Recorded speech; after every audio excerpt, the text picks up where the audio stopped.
I'm Robert Williams from MetalRules.com, and joining me here in Anaheim, California for the 2009 Winter NAMM show is legendary bassist Rudy Sarzo, who formerly played bass for Ozzy Osbourne and Quiet Riot, among others, and current Dio and Blue Oyster Cult bassist. How you doing today, Rudy? I'm doing terrific. How about yourself? Doing great, thanks. Howdy.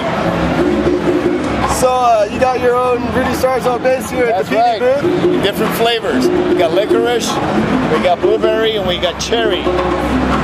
Awesome. This is my 25th anniversary signature model PV bass. I've been playing PV equipment for 25 years in a row. Either a bass or an amplifier or both in every single tour I've ever done in the last 25 years. You recently paid tribute to the metal music of the 80s along an all-star cast in the group Monster Circus in a one-off concert in Las Vegas. How did that show go? And it went fantastic. It was so much fun to do it. As a matter of fact, we just got picked up by the Las Vegas Hilton, and we do our first show March 19th in the same room, at the big Las Vegas showroom. So we're looking forward to taking the production to the next level. Who all is joining you in Monster Circus? Well, the core band, it's Tony Montana from Great White, who was the bass player in Great White, but he's actually a great guitar player and singer. Bruce Kulick from Kiss, Fred Corey from Cinderella, Bobby Rock did the showcase with us. He's going to be, coming in and out, performing with us, and John Corabi from Rat and Motley Crue fame. That's great. Are you guys planning on playing any originals ever? Or? In that band? Well, they're originals from the bands that we used to be in. Yeah. But writing as a band? Not at the moment, but we discussed that as a possibility. Very cool. Yeah. And how have you enjoyed playing out with Blue Oyster Cult? It's terrific. I mean, I've been a fan of the band since the 70s, and it's really very enjoyable to go back and do 70s type music, because that's the music that I grew up with, playing that style. And there's a lot of musicality in the songs, and it's just a thrill to be able to go up on stage with some of the greatest musicians from the 70s, such as Eric Bloom and Buck Dharma. And we have a blast. Great people to be with, and it's just good. So a very good experience. So you're doing that while Ronnie James Dio is out playing with Heaven and Hell. Yes. Have you talked about a specific timeline as to when Dio will be back in action? No.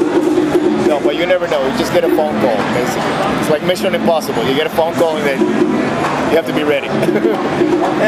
We did some touring this past summer with Dio in Europe, in England. Okay. Your long-awaited book about Randy Rhoads' Off the Rail finally is out. Well, it was available for about a year on their book search, which is the division of Amazon.com, as a print per order. But as of September, it was released with a proper release, the layout of the book and the whole thing. It's basically the same text, but with a different photo layout. There's more photos included, and now it's available in stores, bookstores, everywhere. And I've been keeping up with a lot of the press you've been doing for the book, and you've really put over how back then, things were so much more innocent. You didn't have people writing songs about killing each other. It was more like... Well, you did in a different way. It wasn't like rap music. It wasn't as aggressive. Yeah. And you said that if you had a microwave oven on your tour bus back then, you were living pretty large. Yeah, like this would be like something from the future. Back 25 years ago, you couldn't even imagine this as a gadget, or that camera. The camera would be like this big. How's the response for Off the Rails been so far? Oh, fantastic. Really, really positive. It just... The biggest reward is having somebody who read the book and got to know Randy a little bit better, and somebody says, hey, thank you for writing that, Now, you finished that back in 2005, right? 2005. Good research. Yeah, it was supposed to come out in 2005, and some things came down, I wanted to ask you, in the last chapter of the book, you put forth your own opinion about the pilot of the plane. Well, yeah, actually, chapter 19, right after the accident happened. Yeah, I truly believe that it was a murder-suicide. What made you come to that conclusion? Just, I mean, once you read the book, there's a lot of elements that led to that moment that I talk about in the book. And basically the fact that his ex-wife, he was trying to renew his relationship with his estranged wife. She was traveling with us for a couple of days. We had just started a tour, and she was standing at the doorway of the bus when the plane hit the bus. And then it tumbled and hit the trees behind the bus and crashed into the house where that was parked, where the bus was parked here, there were trees here, and there's the house. So eventually it crashed into the garage of the house. And it's exploded on impact. Oh my God. Yeah. When Sharon and Ozzy got out of the back lounge and Tommy and I jumped out of our bunks, went in the front lounge, the glass from the window to our right was blown out. There was glass everywhere. And the pilot's wife was standing at the doorway of the bus, frozen, like that. As a matter of fact, Sharon had to shove her over so we couldn't get through. I read in some interviews that she actually was trying to get a publisher not to put out the book before you went with Too Smart. What do you think her motivation was in that? Oh no, well I think it was not knowing what the book was about. Yeah. Because with the previous publisher, she refused to sign a confidentiality agreement to read the book, which is standard procedure, and she refused to do that, so she couldn't read the book. Now that the book has seen the light of day, there's nothing negative about them or detrimental, There's nothing nasty about the Osbourne. And nothing nastier than they presented themselves in their TV show or anything that she's written about them. I got nothing but great things to say about them. They took great care of me. They were wonderful to me.